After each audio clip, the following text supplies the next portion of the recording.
Gotta sign into Storygraph. Gotta remember my password, which I'm notoriously bad at. Ooh, come on. Yes, first try. Hi, hello. My name is Teresa, and today I want to talk about the books that I was not a fan of in 2024. I'm going to be using my stats from Storygraph and talking about books that I rated below 3 stars. So anything from 1 to 2.75 stars. And I do have to say, there weren't any books that I rated lower than 2 this year, which honestly is such a good thing. I think my rating this year has been really, really good. I think I rated stuff very highly, and I'm overall very happy with my reading this year.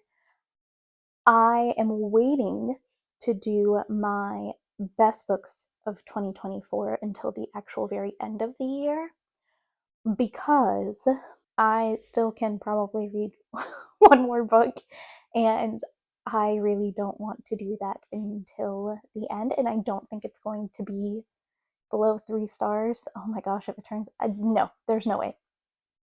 There's no way. The last book I'm reading is Slewfoot. Jeez, that does not sound good with my speech impediment. Slewfoot is the last book that I'm reading for the year. Yeah, I don't see it falling below a 3 star, so I'm gonna take the chance and tell you about the books that were not super stellar that I read this year. And also DNFs, if I can find out where on Storygraph they store my DNFs. So let's start with the books that I rated 2.75. And on my scale of rating, 1, I absolutely hated it. And anything from 1 to 2 stars is just, I did not like it. It was not for me. There was nothing that I can find redeemable about these books, but we have none of those this year. For the scale of 2 to 3 stars, anything that is rated 2, 2.25, 2.5, or 2.75 are in that area because there were elements that I liked and that I saw potential in, but I didn't like the execution, or I found that other elements of the story just hindered my reading experience so much that I could not enjoy the story. So, for my 2.75 stars, I have The Hurricane Wars by Thea Guanzan, and I really wanted to like this book. I read it because it is a Reylo fanfiction turned published work, and I read the fanfiction up to a certain point, and I actually really enjoyed the fanfiction, but I found the book lacking in world building to really fill out what was needed to make it a different world from Star Wars. Like, it almost made it too different, if that makes sense. She had to do a lot of work to differentiate it from Star Wars.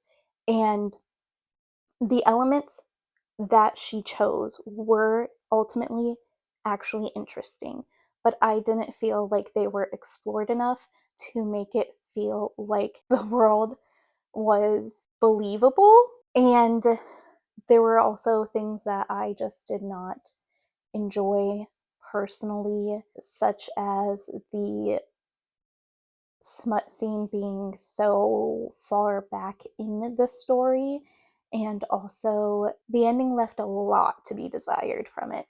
So that is why I did 2.75. It was actually very close to being a 3 star, but I just couldn't do it with what was given for that ending of that book. The next book that I have rated 2.75 is So Let Them Burn. I really, really wanted to like this, and I liked the world that was built, it did this thing that I really don't like in stories, where we aren't actually a part of a lot of the events of the story. We would always drop in the scene right after something was done, right after a like training session or right after research was done, instead of going along with the characters on their fact finding missions, on their journeys of discovery. We always met them right after, and they were telling someone else about it. And I did not like that, but I liked a lot about So Let Them Burn. And I'm probably going to continue with the series, even though I was really disappointed with it. Okay, so for books that I rated 2.5 stars, we start with Bride by Ali Hazelwood. Oh gosh, I don't know. I just didn't like it. I didn't like the vampire werewolves in a modern setting. I felt it was too insular to be something that I was super interested in. We didn't see a lot of other vampires slash Vulcans, because you can't convince me that Ali Hazelwood was not inspired by Vulcans when she made her vampires. That being said, the portrayal of vampires is not something that I think that Ali Hazelwood put a lot of thought into. I consume a lot of vampire fiction, and I like it because of how it expresses certain themes of obsession, the exploration of femininity in a lot of vampire fiction really compels me, and that was ultimately missing from Bride. I thought the werewolves were really interesting, and I'm not completely opposed to Ali Hazelwood's writing. There are elements that I really don't like. I hate big man, small woman, and that seems to be all of her characters. I really don't like her smut scenes. They are not good, in my opinion. And yeah, it was ultimately really unremarkable to me. Oh yeah, I also don't like Omegaverse, despite my immense knowledge of it. And so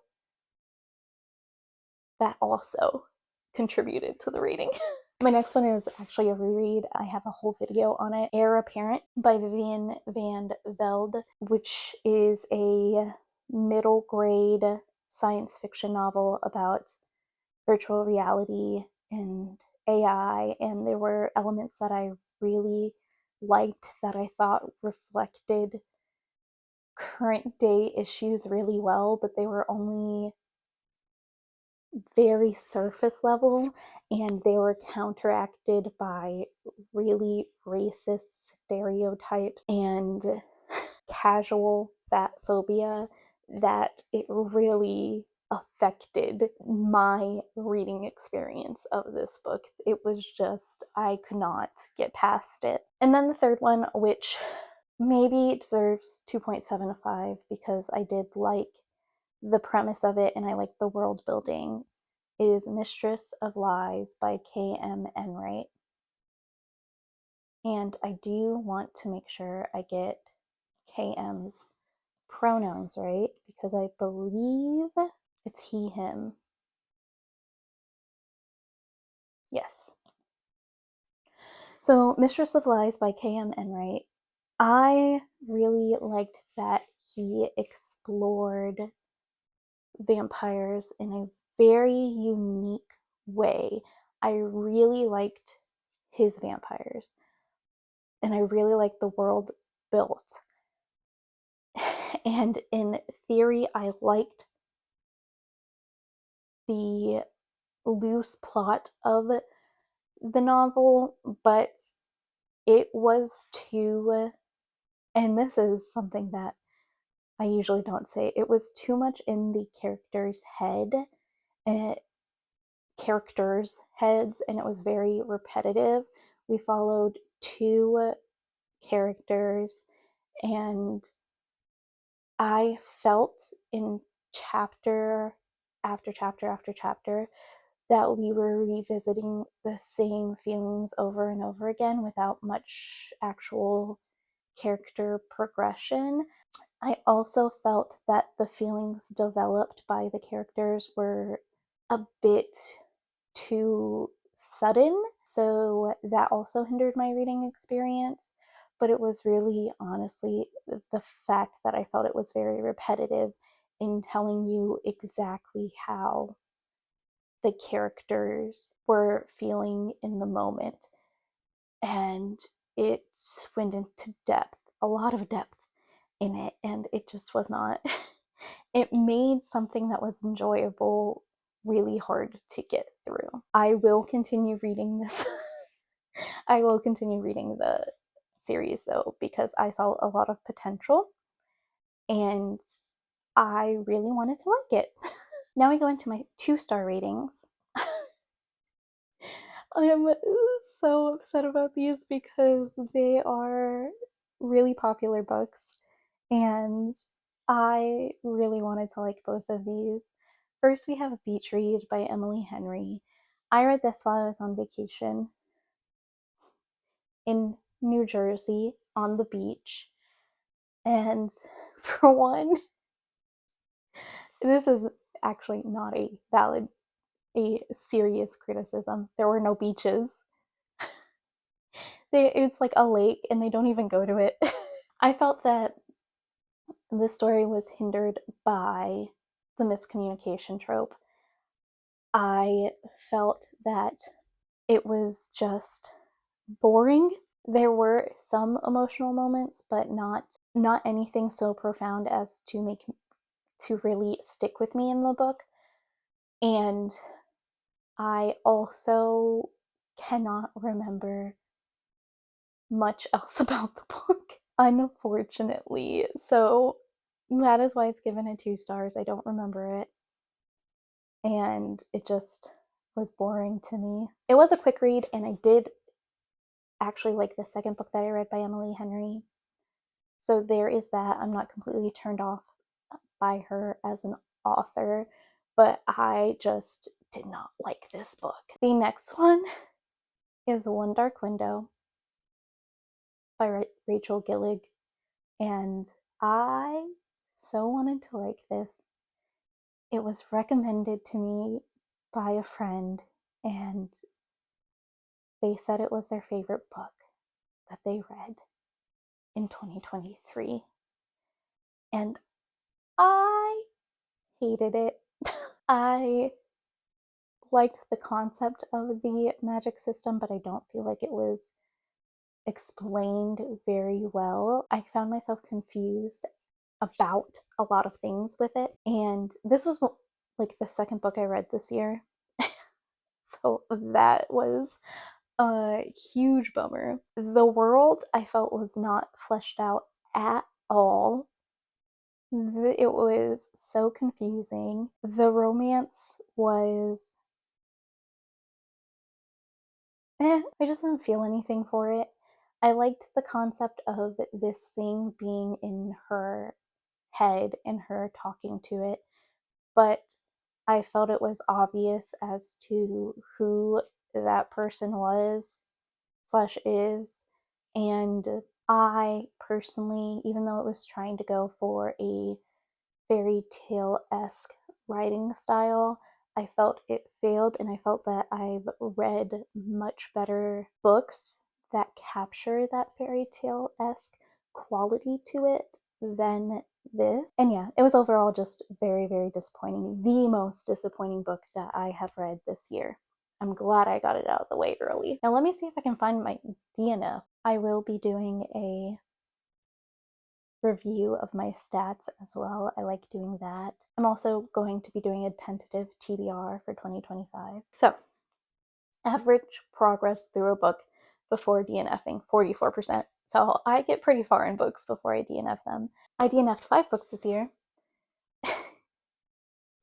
A Conjuring of Light by V.E. Schwab.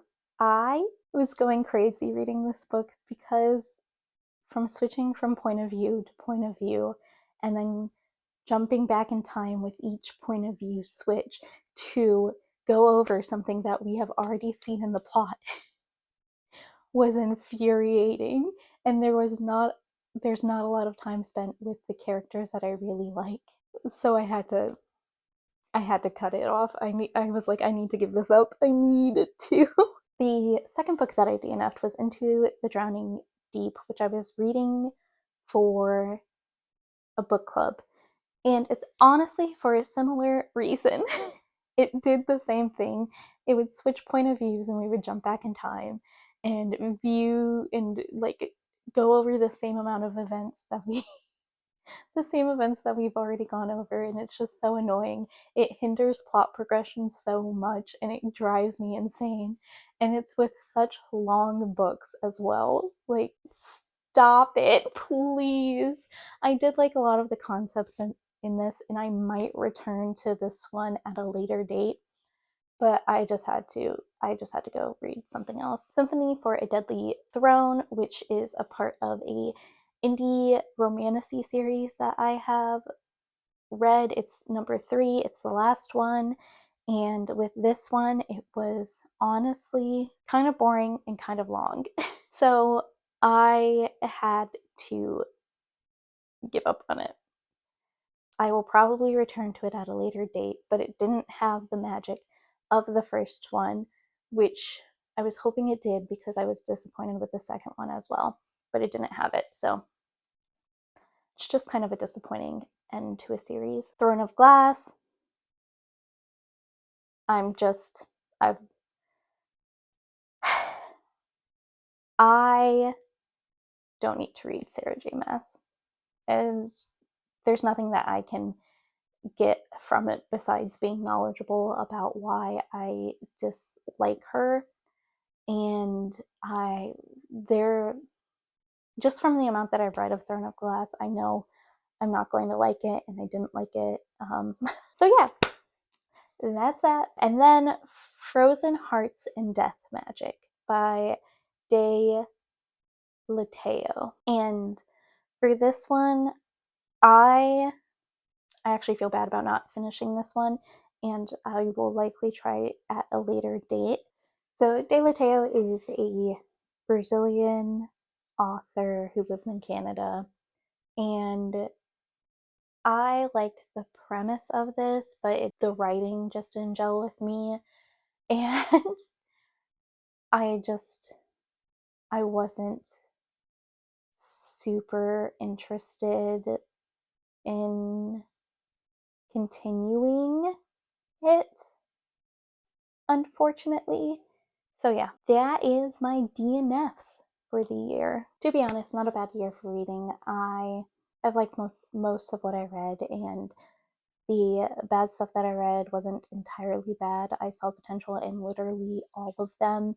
It's just all comes down to the execution of it. It is something that I have found when reading books is like this lack of like tightening up of the story structure to really make it a solid story.